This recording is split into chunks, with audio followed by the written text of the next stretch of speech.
Good afternoon, Chair and members of the Environmental Committee. My name is Becky Rapp, and I'm here to speak about how environmental health, equity, and housing work together to support healthy communities.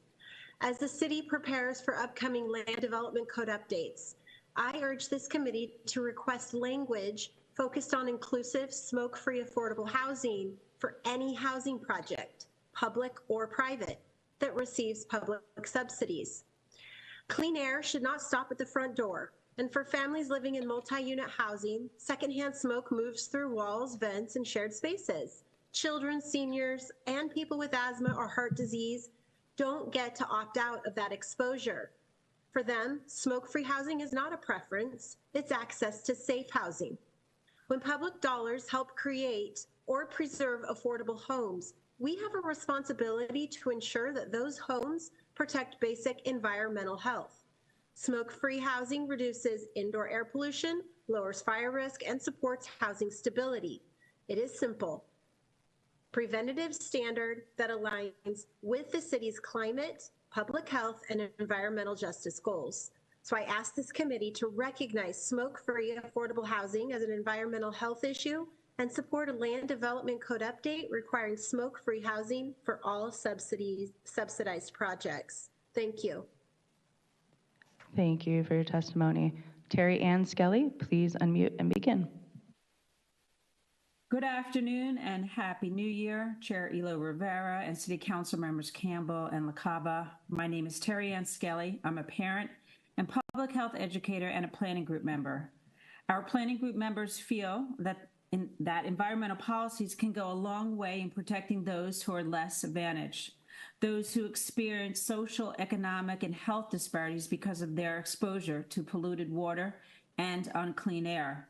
Thanks for the many agenda items today regarding polluted water and the need for pure air. Regarding unclean air or air pollutants, it causes significant, widespread, and often fatal damage to human health, the environment, and the climate. The Surgeon General recognized this when he released a report titled, I quote, "Eliminating Tobacco-Related Disease and Death, Addressing Disparities," end quote. Protecting all city residents from exposure to secondhand tobacco and cannabis smoke in all indoor and outdoor settings should be a priority for 2026, and reducing the availability and advertising related to tobacco and marijuana products and their use should also be a priority of our city. So 2026 could be the best time for our city to consider an emergency ban of marijuana and tobacco smoking and vaping in all public spaces.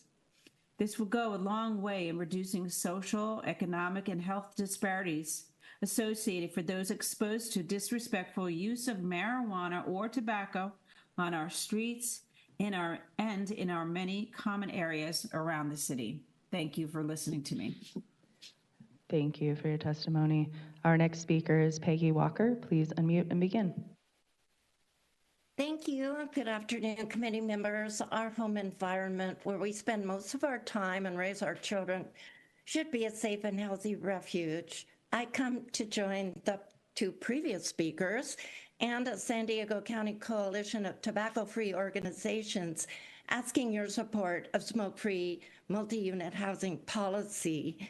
Many studies show that smoking-related exposures in MUH housing developments are widespread, causing considerable environmental, health, and economic problems. There is considerable evidence of the adverse outcomes of smoking of any kind, tobacco or weed, in multi-unit housing, and the most at risk are vulnerable populations like children, pregnant women, and those with respiratory disorders or other illnesses. While smoking has declined, studies show about 18% of teens and adults continue to smoke tobacco, and thousands more smoke and vape marijuana products. Folks living in multi-unit housing are defenseless against this drifting smoke. Smoke-free public indoor places and workplace policies go a long way in reduction of personal exposure to second and third-hand smoke, but multi-unit homes are the single most important microenvironment where highest exposure to secondhand smoke occurs. That's according to the Surgeon General. Thank you for your consideration of smoke-free policy. Thank you for your comment. The 5-minute timer has concluded. We have one hand remaining in the queue, and we will take no other callers beyond this remaining individual. Kathleen Lippett, please unmute and begin. Thank you. Good morning. Thank you for letting me speak. I've done public health research for at least 20 or more years, and I'd like to make a comment about water. So we have data that comes from the National Vital Statistics System, and it provides complete data on births and deaths in the U.S. This system is overseen by the CDC. And many people who have looked at this data had the sudden and uncomfortable realization that they've been lied to for their entire lives. The medical profession is taking credit for those diseases going away, and they have done so over 50 years. They do not deserve the credit because it wasn't vaccines that made those diseases go away. It was better sanitation and potable water. But here's what happened. Authentic public health experts predicted that the medical community would take credit for the precipitous drop in infectious diseases. The truth is, measles, that were deaths, measles and whooping cough and diphtheria, typhoid and polio, they followed the same pattern. They had already gone down to baseline for the deaths per 100,000 when vaccines were introduced. Unfortunately, public health began to be politicized at that time, and that phenomenon has only worsened. We have allowed economic conflicts of interest to influence public health policies and decisions. The inverse relationship we see today manifest in the volte-face of public health, public electeds that support industries that produce, manufacture, distribute, and promote unhealthy, unsafe products, promoting them to youth without any robust oversight and silence on the part of the departments that we put in place to protect us, whether it's air or water. Please pay attention to this and not politics. Thank you for letting me speak. Thank you for that concluding remark. And Chair, this concludes non-agenda public comment. All right. Thank you so much, Sarah. And thank you to the members of the public for sharing your voices. Are there any committee, mayor, city attorney, or IBA or city auditor comments? Hearing none. Any requests for continuance? Hearing none. Let's move to our agenda and begin with the approval of our consent items. Are there any requests to pull items from the consent agenda? Hearing none. Let's proceed with public comment, Sarah. Thank you, Chair. The public comment period for the consent agenda is now open. The consent agenda includes items 1 through 5. Item number 1, approval of the committee minutes from November 13th, 2025. Item number 2, authorization to execute a contract with U.S. Peroxide for full-service operations and maintenance management program providing hydrogen sulfide odor control at Public Utilities Department wastewater facilities. Item number 3, third amendment to agreement with Luth and Turley for as-needed remediation and cleanup services from City of San Diego water main breaks and sewer backups pursuant to Council Policy 400-10. Item number 4, award 3 as-needed environmental consultant support services agreements, contract 7 with Harris and Associates, 8 with Dudek, and 9 with Helix Environmental Planning Incorporated. Item number 5, authorize the third amendment to sole source agreement with Geosyntec Consultants to provide technical consultant services for national pollutant discharge elimination systems. Each speaker will have 1 minute per item. Chair, we have not received any speaker slips and no hands have gone up in the virtual queue, so this will conclude comment on the consent agenda items 1 through 5. All right, thank you so much. We'll begin our discussion with Council Member Campbell. Thank you so much. I would like to go ahead and move acceptance of the consent agenda. All right, thank you. We've got a motion to approve. We have a second from Council President LaCava. With that, all those in favor of approving the consent agenda, items 1 through 5, please say aye. Aye. That passes unanimously and brings us to info item 11. Sarah, if you'd please introduce that item. Thank you, Chair. Item number 11 is the Pure Water Program update. And if you're watching on City TV or the live stream online and you'd like to dial in to speak, please call 1-669-254-5252, and when prompted, input webinar ID 160-732-9638 pound. Chair. All right, thank you. So we're going to hear a combined comprehensive presentation for items 6 through 11. We'll take public comment for information item information item 11, and follow with committee member questions and comments. We'll then review items 6 through 10 individually, take public comment, and continue with committee member discussion and entertain separate motions for each individual item. Simple enough, right? Okay, we'll figure it out. I believe in us. Please introduce yourself for the record and tell us how much you like for the presentation. Introduce yourself. Sure, good afternoon. My name is Doug Campbell. I'm an assistant director in the Public Utilities Department. And go ahead. Akram Bassioni, Deputy Director with Engineering and Capital Projects Department. Thank you. Lisa Salai, Executive Assistant Director for Public Utilities, and I believe we'll need 20 minutes for the presentation. I just wanted to start by thanking you all for the opportunity to provide an update on our progress of our Pure Water program. We are excited at where we are at, how far we have come, and what is before us. Today's update will depict our significant progress to date and how in this year we will shift our focus from construction to commissioning this massive and highly technical system to produce pure water by the end of this year. With that, I'll turn it over to Doug Campbell for details on our presentation. Thank you, Lisa. So starting today with our program update, Akram and I will cover a number of aspects related to phase 1 of Pure Water, including the construction schedule and progress, our financing, our public outreach, the project labor agreement, our operational readiness preparation, as well as commissioning.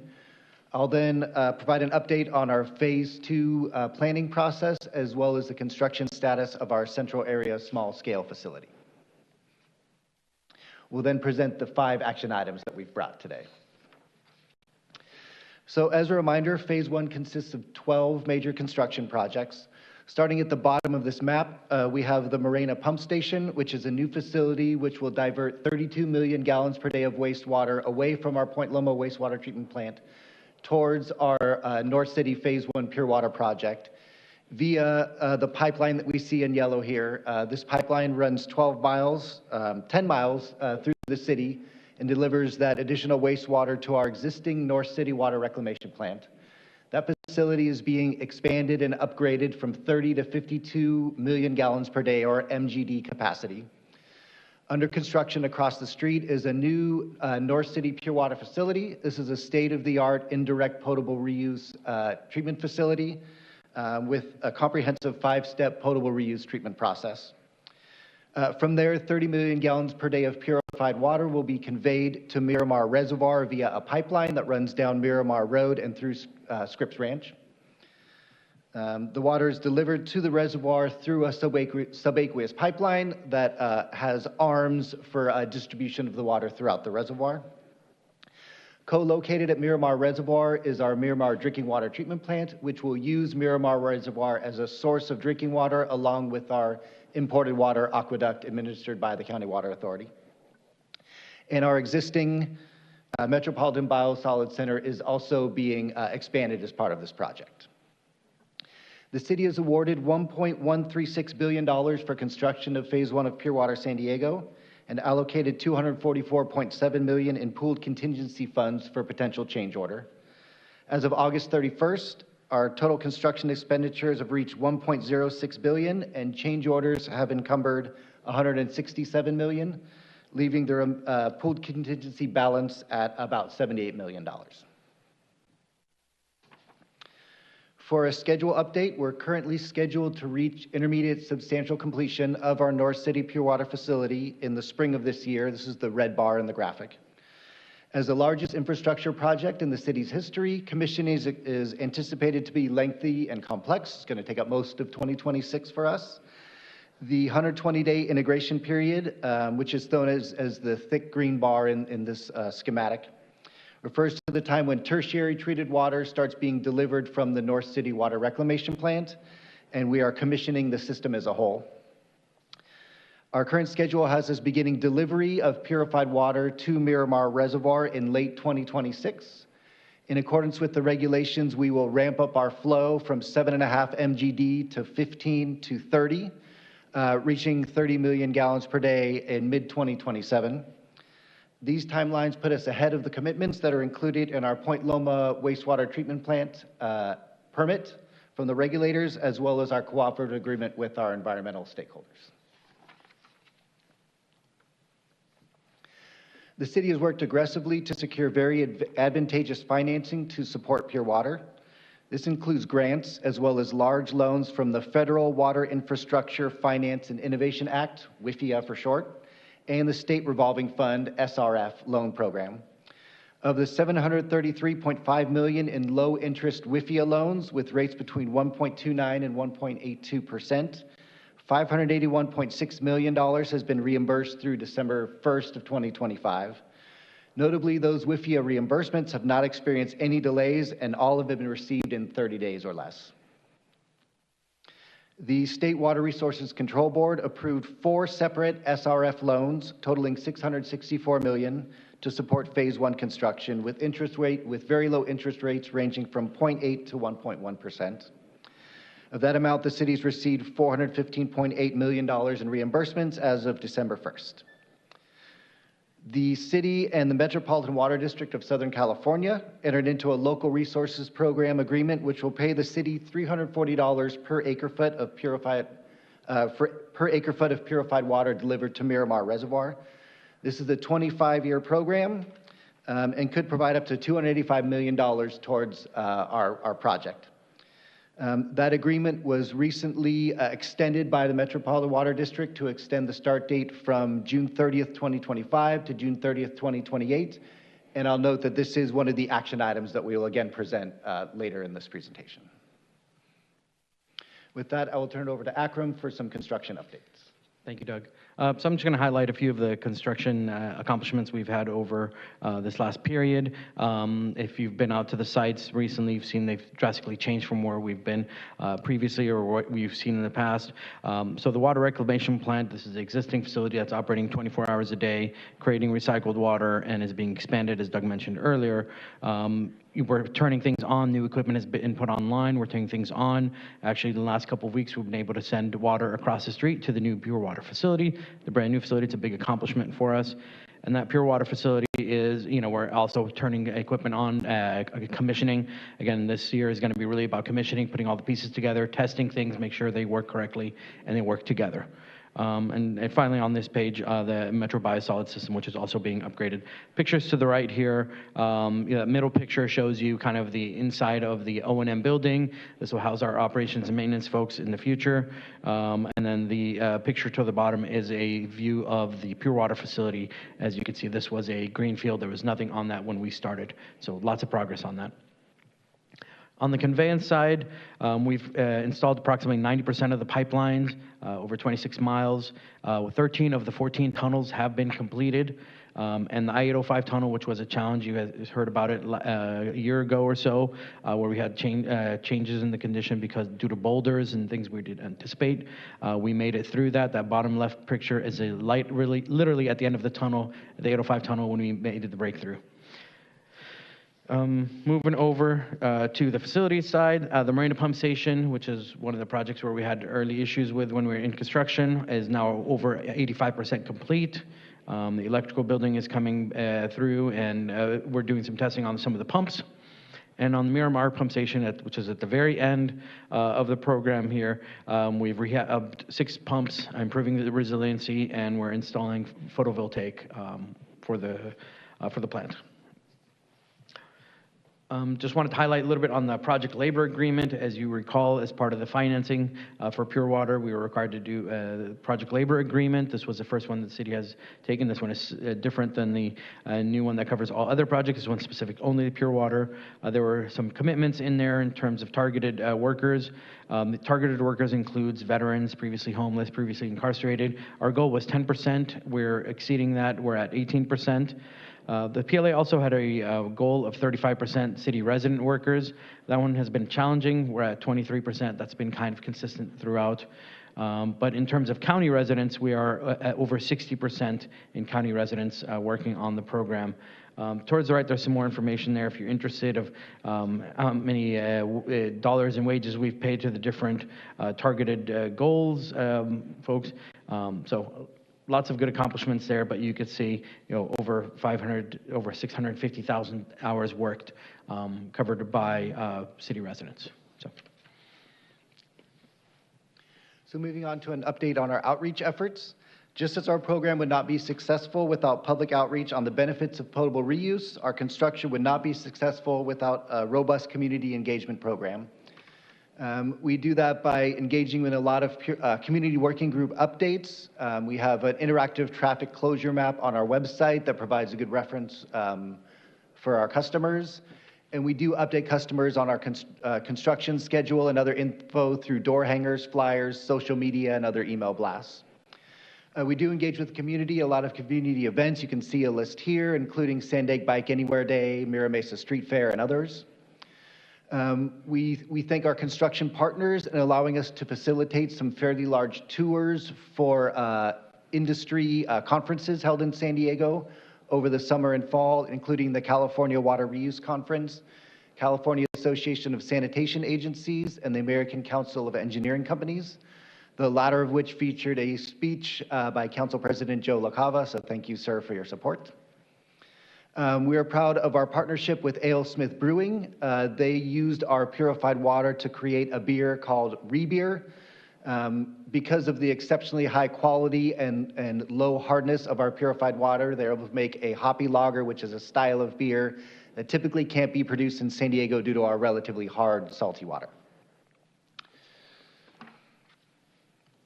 Update on regulatory efforts. The Point Loma NPDES permit, this is a permit that allows discharge of treated wastewater to the environment. We were expecting approval from the Regional Water Quality Control Board in the spring of 2025 after the Coastal Commission voted for their approval in February. Recent rulings by the United States Supreme Court and the California Appellate Court required the Regional Board and the EPA to re-review the permit to ensure alignment with those rulings. The updated permit was released for public comment in September of 2025, and we expect final adoption of that permit in February next month. For our North City Pure Water permits, the city's been working closely with the California Division of Drinking Water, or DDW, and other regulators to finalize 3 first-of-their-kind reports required under the Indirect Potable Reuse Surface Water Augmentation Rules. These are the operations plan, the joint plan, and the operational ramp-up plan. Our major focus right now is the operations plan, which specifies how the facility will be operated to achieve regulatory compliance. Following a lengthy review period, we received the second and final set of comments from our regulators on this over 400-page document on December 31st. The actions that we outline in that report will be verified via an on-site inspection in late 2026. That's sort of the final stage before we are approved to deliver water to the reservoir. And finally, the Ocean Pollution Reduction Act 2, or OPRA 2 as we call it, remains on the House agenda. This act would formalize the permitting of the Point Loma wastewater treatment plant moving forward in conjunction with the implementation of Pure Water San Diego. Just a few notes. I think Akram covered these pretty well on some of our operational readiness efforts. Our staff continue to prepare for the integration of Pure Water into our daily operations. This program brings together the wastewater and drinking water side of our house in a way as never before, so we have ongoing readiness and coordination meetings related to that effort. We recently switched to 24/7 operations at our North City Water Reclamation Plant as required by regulations. And staff is undergoing training and lots of preparation as the capacity of that facility will increase nearly 2-fold and have significant upgrades to our treatment process. At our North City Pure Water facility, we're preparing to move into our new operations maintenance building in March or April of this year. We continue hiring for operations maintenance positions and acquiring contracts such as chemical and other support contracts to ensure the facility is prepared when it is ready to go. For our North City Pure Water Laboratory, our lab staff are preparing to move into the North City Pure Water Facility Lab. Each laboratory must be accredited by the state to report regulatory compliance data, and that must be done on site. It's based on address, so the staff is preparing to achieve that accreditation quickly upon move-in. Our Miramar water treatment plant will be treating the new purified water source from phase 1 of Pure Water San Diego. They've been undergoing a review of new operational strategies for the reservoir, as well as preparing to utilize that reservoir on a much larger percentage basis than historically. And just some details on our commissioning process. So commissioning a program of this magnitude is a significant effort that starts with commissioning at the individual project level and culminates in system-wide conditioning of the combination of projects that make up Pure Water Phase 1. These individual projects must function as a complete system of pump stations, conveyance, and treatment in order to produce purified water. Starting at the equipment level, sort of at the top of this graphic, each individual piece of equipment or instrument is verified to be properly installed, functioning, and communicating properly.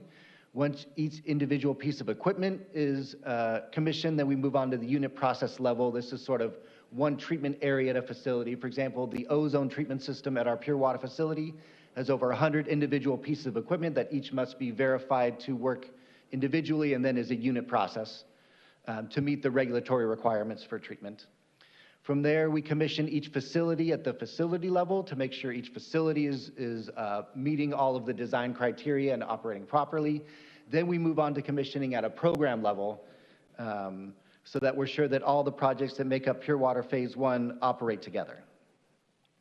There are also some regulatory hurdles that are required towards the end of our commissioning process, including a validation study on our ultraviolet reactors and an on-site inspection by our regulators. The hope is that this slide and explanation gives you a better sense of how much goes into making all of the Phase 1 construction projects come together. What's unique about Pure Water, beyond it being the city's largest infrastructure project, is that all of the many components, all the many components along the way have to be brought online and function properly as a cohesive system to ensure we're ready to operate. So some of the activities we'll be undergoing in the next 6 months, including operational readiness and functional testing of our Marina pump station and the pipelines. We'll be assuming operations of the secondary clarifiers at our North City water reclamation plant, commissioning of each individual treatment process, operational readiness and functional testing at the North City Pure Water facility, as well as our pure water pipeline and dechlorination facility. So moving on to our Phase 2 planning efforts. Program planning for Phase 2 is continuing with an expected completion date at the end of 2026. As a reminder, the original Pure Water program planning effort, which directly informed our legally enforceable cooperative agreement with our environmental stakeholders, was completed over a decade ago. Public Utilities Department and our Metro JPA stakeholders are engaging in workshops with these environmental groups to discuss the change conditions over the past 13 years. These change conditions are helping inform a data-driven alternative screening process, which evaluates the impacts of project alternatives on the current and future wastewater and drinking water systems. In 2026, our department will be narrowing screened alternatives and developing preliminary layout and cost estimates.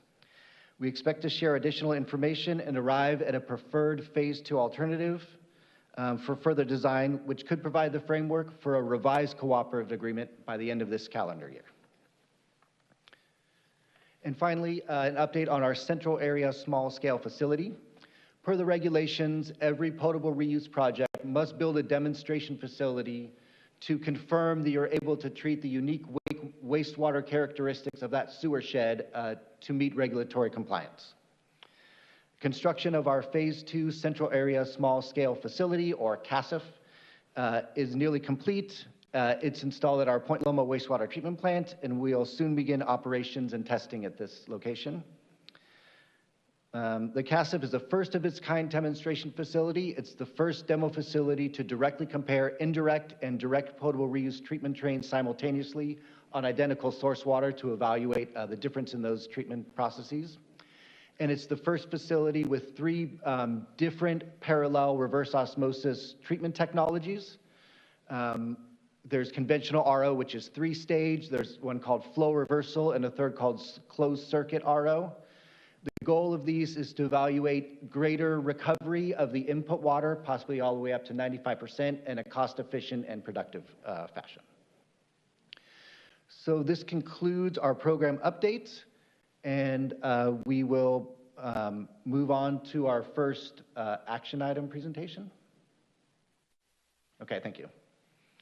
So the first one is an amendment to our North City Pure Water Facility Local Resources Program Incentive Agreement with Metropolitan Water District of Southern California. I touched on this a little bit earlier.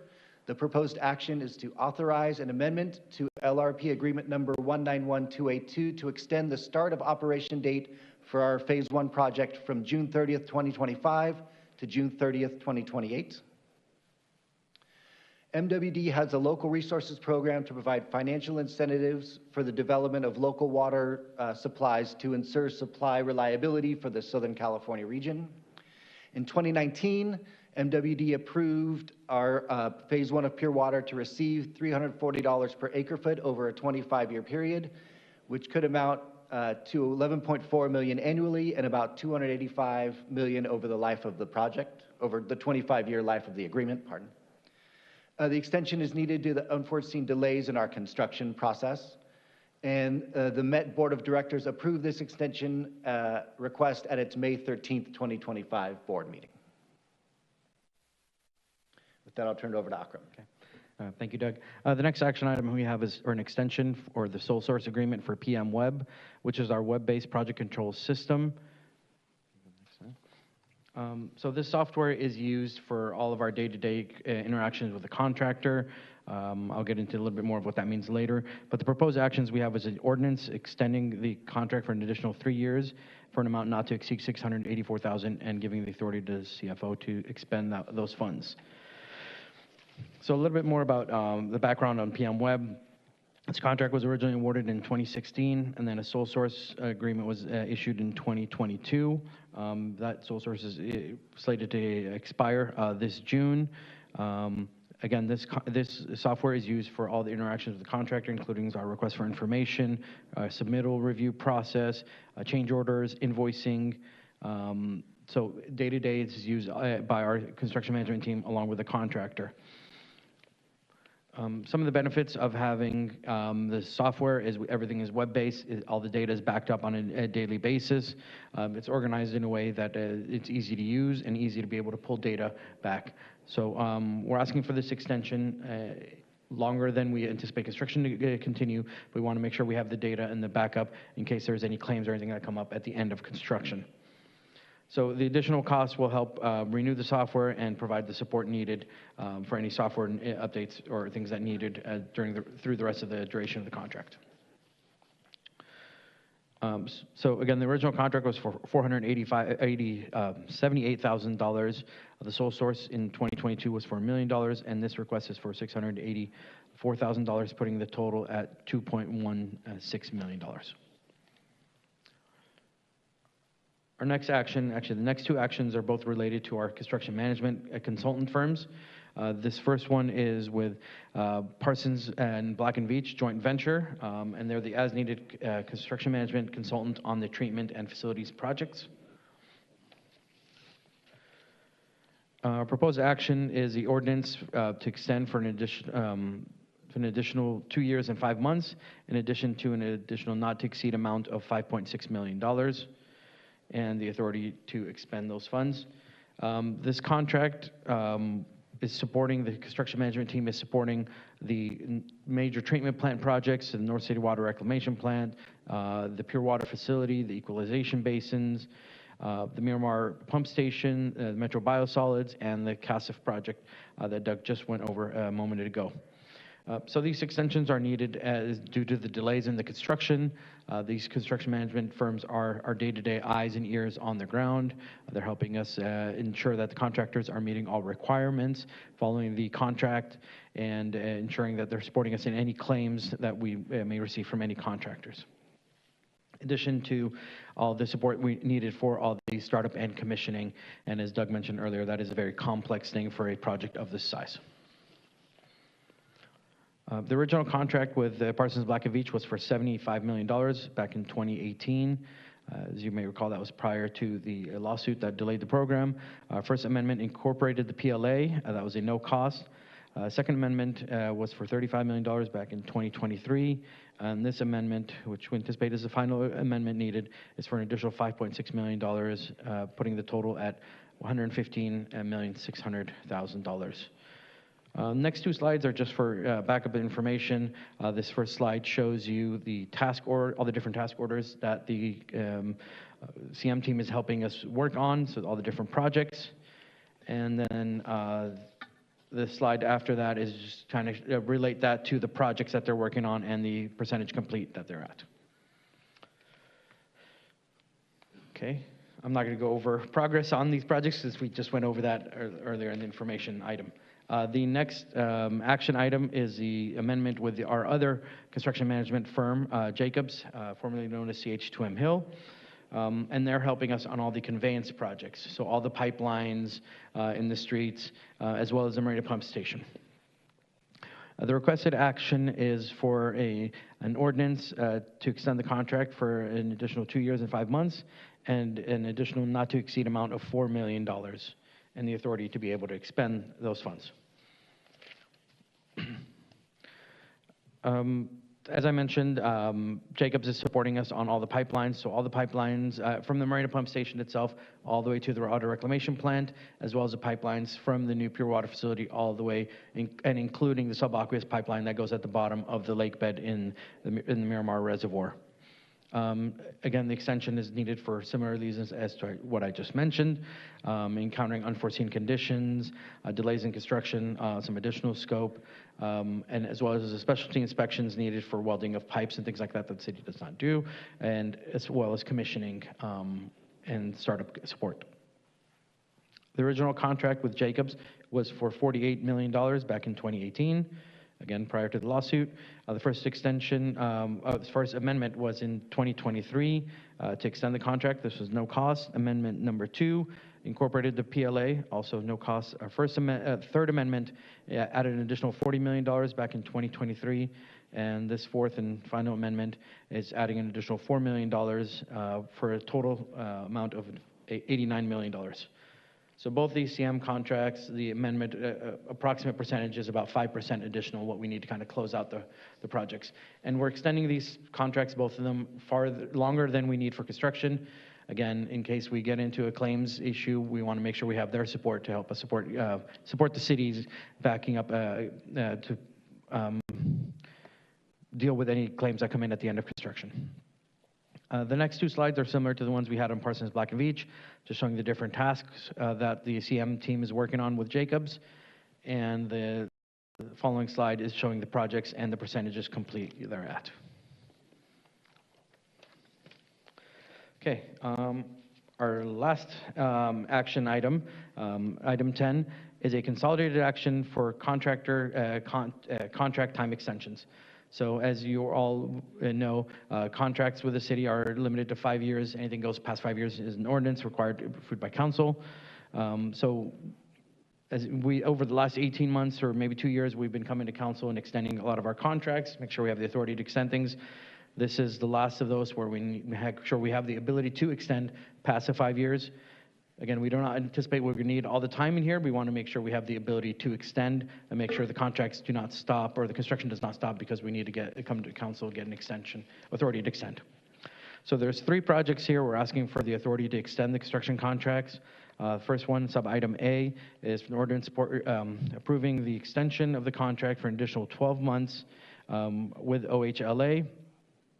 Sub-item E is an ordinance extending an additional 32 months with WA RASIC, and sub-item C is an ordinance extending up to an additional 29 months with PCL. So I'm just going to go over these three projects fairly quickly. But the OHL contract, this is the one that had the I-805 tunnel. We had issues there where, and this is one we recently brought to council where we asked for additional money to do all the paving up at Genesee. There's the unforeseens and things on the 805 tunnel that pushed us back.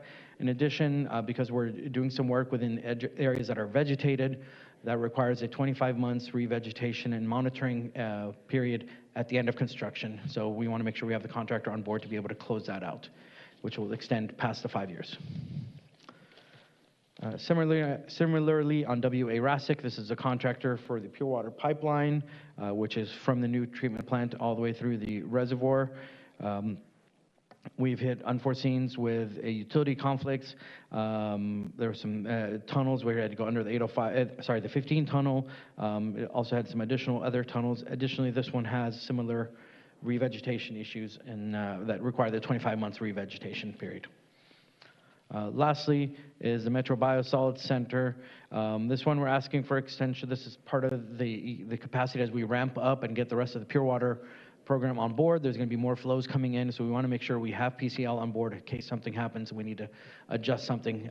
Their construction is nearing completion, but we want to ensure we have them on board as we ramp up and send more flows to the Metro Biosolids Center. If there's anything that needs to be addressed, they're able to address that. With that, that concludes all of our presentations. All right, thank you so much. Let's begin with public comment on item 11, if there is any, Sarah. Thank you, Chair. The public comment period for item number 11 is now open, and we have not received any slips, and there are no hands up in the queue, so this concludes testimony for item 11. All right, is there any committee member questions and comments? Council President, I do imagine that speaking to that group of engineers was quite a thrill for you and for them, but I'll hand it over to you. It made my day. And I can tell you, if you want to see anybody geek out over the Pure Water program, those engineers were very, very excited. I didn't actually go on the tour part because I had just done it, but I know they were very excited. We even got a couple of fancy awards to honor the work. But in all seriousness, I've always kind of reflected, and I think I've said it in some of the previous annual updates, this is one of the most amazing things the city has done. And kudos to everybody at PUD, the number of people that are no longer with the city, but extraordinary ECP, the teams that you all put together, contractors or consultants, really doesn't get the attention that it really deserves. Biggest CIP project we've ever done. As far as I can tell, despite what some of the naysayers, looks like it's on schedule, under budget. We'll see how the final numbers shake out, but it certainly is below the allocation that you asked authorization for. So just extraordinary work going forward. And I know you really faced a lot of people that constantly criticized, kind of forgot why we were doing this going forward. Even some of the media seems to have forgotten over the years about why we're doing this. But you remained undaunted and just kept pushing forward, doing exactly the right thing in the right order, in the right way. And now the excitement of the commissioning process, which is, it's not just tighten that last bolt, we're done, we're walking away. It doesn't really all those pieces come together. Just a couple of questions for the very lengthy report. The action items I'm going to be supportive of. One of the things we're talking a lot about late last year when we got the 5-year projection is about rates and how switching from Point Loma to pure water really is how do we anticipate how that affects rates. I mean, I think the public's really hungry to know about that now that we're just about ready to throw the switch.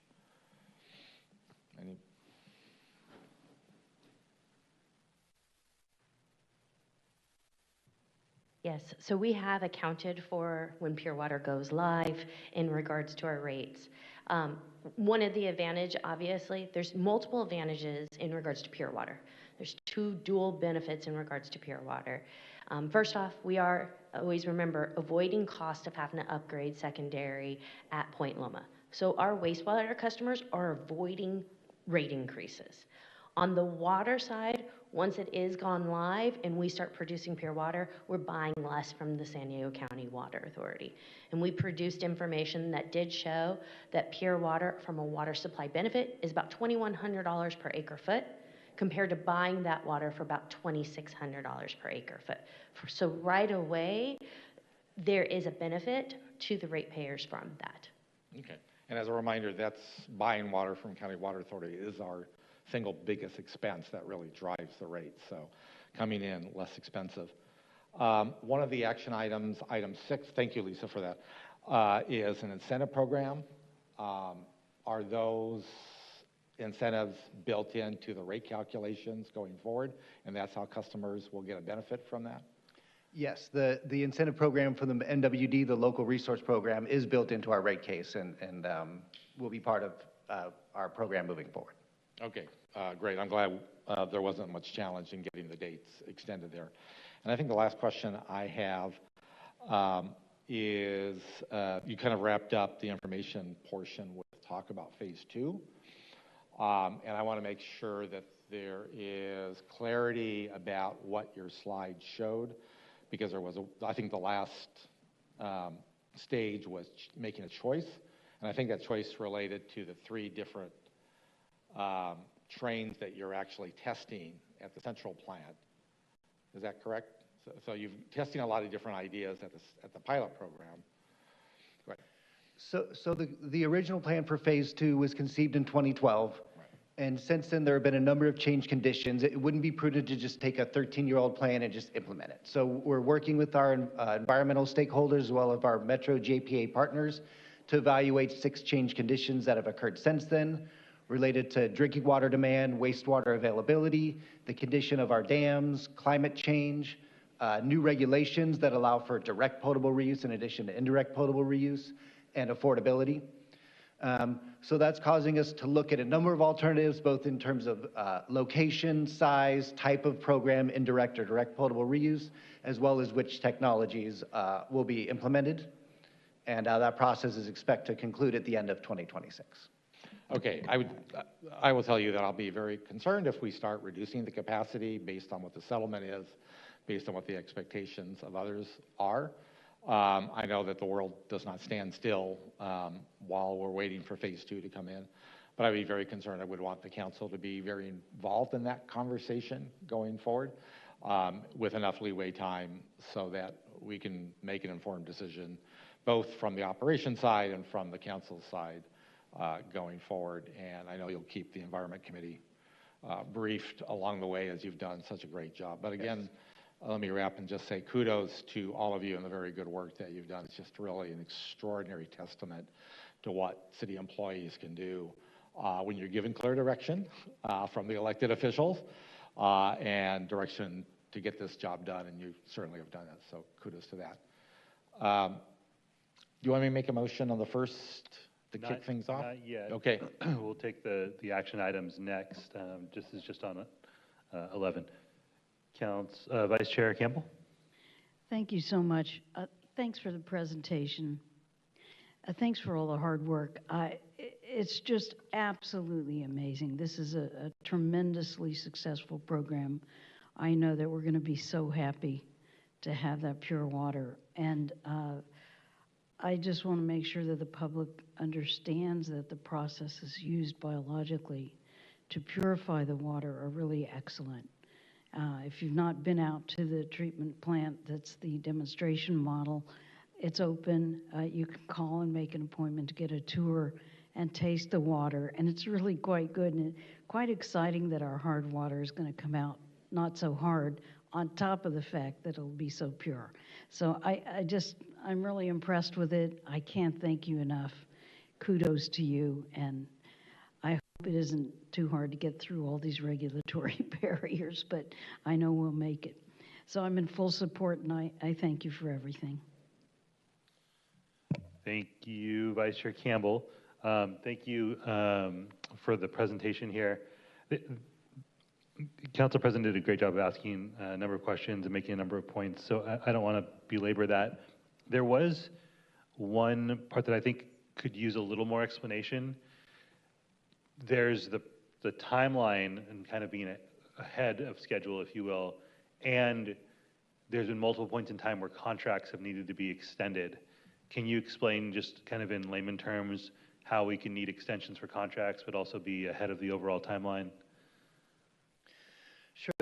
The program commitments that are included in our cooperative agreement, as well as the Point Loma NPDES permit, sort of were put, sort of at an agreed upon date to where we were comfortable that things would be completed. We were running well ahead of that schedule when we awarded all of these contracts initially. As we hit 5 years of construction, some of it due to construction delays, we've had some issues, with supply chain issues, et cetera. So contracts have a maximum of 5 years, and, I think we anticipated from the start that many of those contracts would reach that 5-year limit and still have us ahead of those deadlines or those commitments. Got it. So the distinction between there being a delay and being behind schedule, those aren't necessarily the same thing, and in this case, that would be true. Well, an example I'll give is in the revegetation, and we've talked about that a little bit today. That revegetation is done after we have water flowing, so we'll meet all the regulatory requirements, and that doesn't affect the dates that we need to meet for the regulatories. So that's just one example where, yes, the revegetation is going to take longer, so we need to extend the contract, but that doesn't affect our ability to get water and treat water and meet the regulatory requirements. Yeah. Some of the contract extension end of the agreements do extend past those commitments that I mentioned, but that's to wrap up the program and do the closeouts, et cetera. But we could be producing water before the end of some of these contract deadlines. Got it.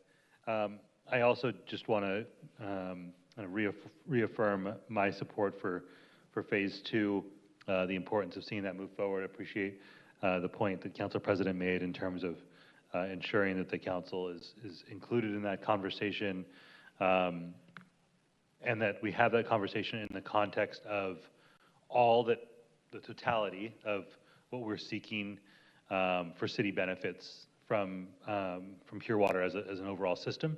I think there have been conversations, some in good faith, and I think some quite.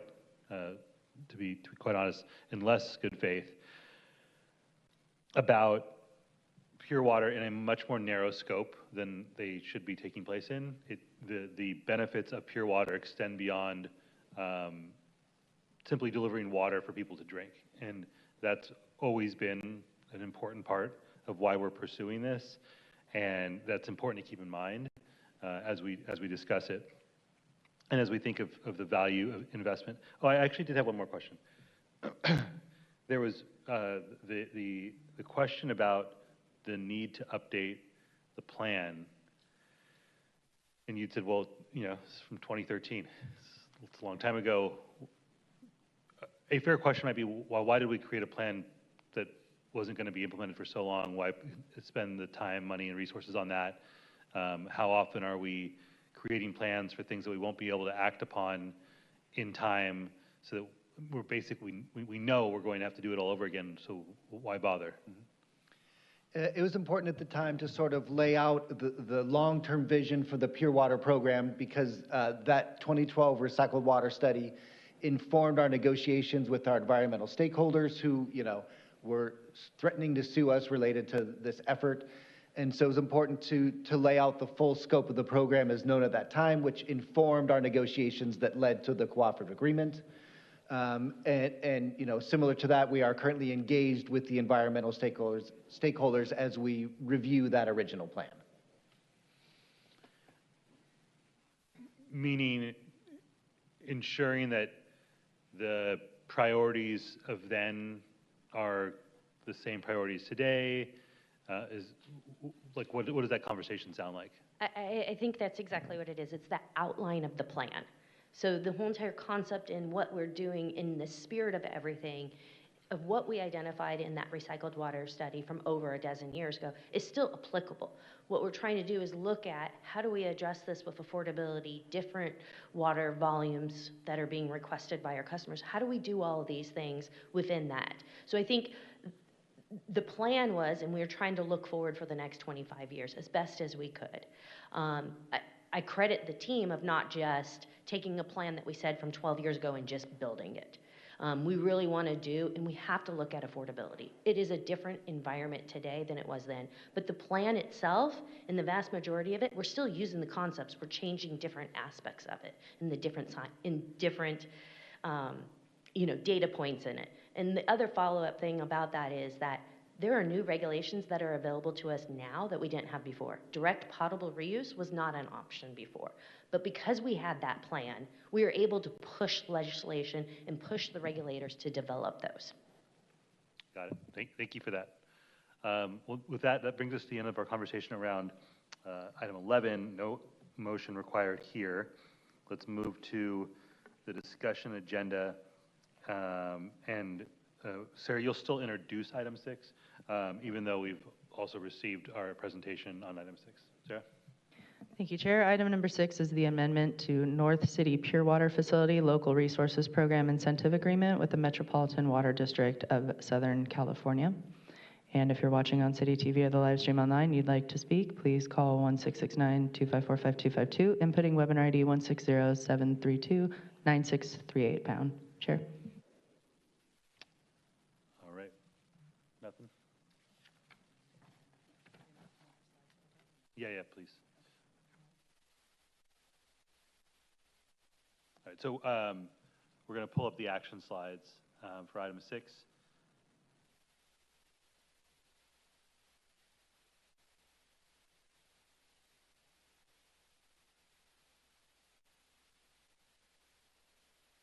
Okay. Ready for public comment? Is that all right?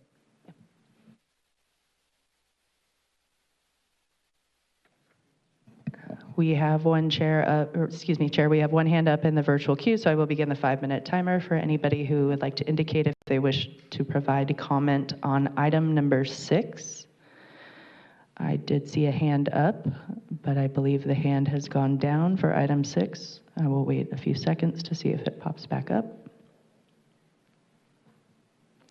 And with no speaker slips here in chambers and the hand not going back up in the queue, this concludes testimony for item 6. All right, we'll entertain a motion in a second now. Obviously, if there's any additional questions or comments, beginning with Council President LaCava. I'll move the recommendation on item 6. Okay. We've got a motion there. Vice Chair Campbell. I'd be happy to second that motion, and we're changing the dates as needed. Thank you. All right, we've got a motion and a second. And with that, Sarah, if you'd like to call the roll.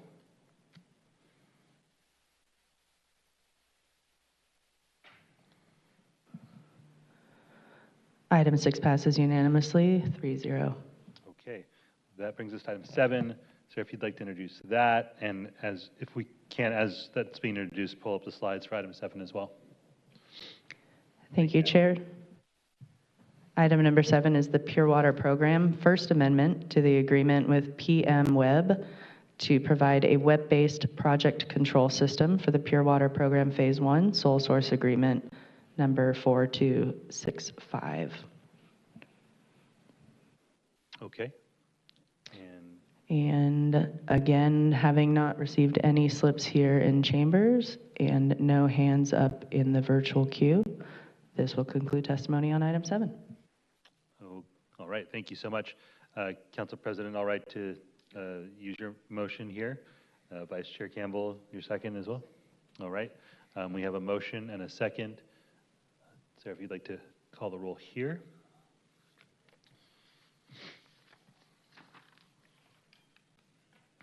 And item 7 passes unanimously, 3-0. Okay, that brings us to item 8. Same drill here. Item number 8. You got it. We're on it. Item number 8 is the Pure Water Program Amendment number 3 to the agreement with Parsons, Black, and Veatch Joint Venture for As-Needed Construction Manager, Treatment Plant, and Facilities Project. And with no hands in the queue and having received no slips, this will conclude testimony for item 8. All right, Council President. We've got a motion, Vice Chair Campbell, we've got a second. Sarah, if you please call the roll.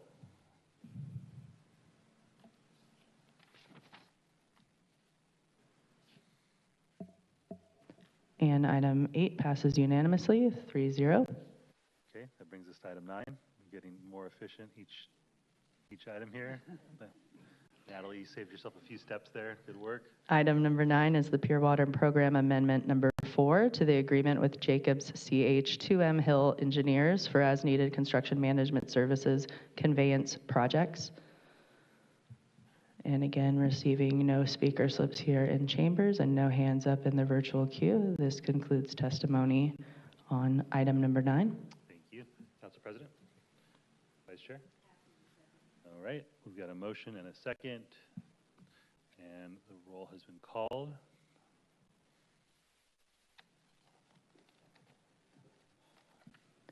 Item 9 passes unanimously, 3-0. All right, thank you, Sarah. And last but not least, item 10, if you would. And item number 10 is the Pure Water Phase 1 Consolidated Action Contractor Contract Time Extension. And with no hands in the queue and having received no slips, this concludes testimony for item number 10. All right, thank you. Council President and Vice Chair. All right, we've got a motion and a second, and please register your votes.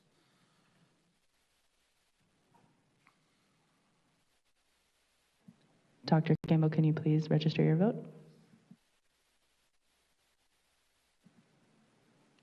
And item number 10 passes unanimously, 3-0. Okay, thank you so much. That brings us to the end of our agenda. Thank you to staff. Thank you, Sarah and Natalie, for helping us navigate what could have been a messy meeting in terms of the number of items. Really appreciate that. We'll adjourn to the next regularly scheduled meeting for the Environment Committee on Thursday, February 12th, 2026 at 1 p.m. Thank you, everyone. We're adjourned.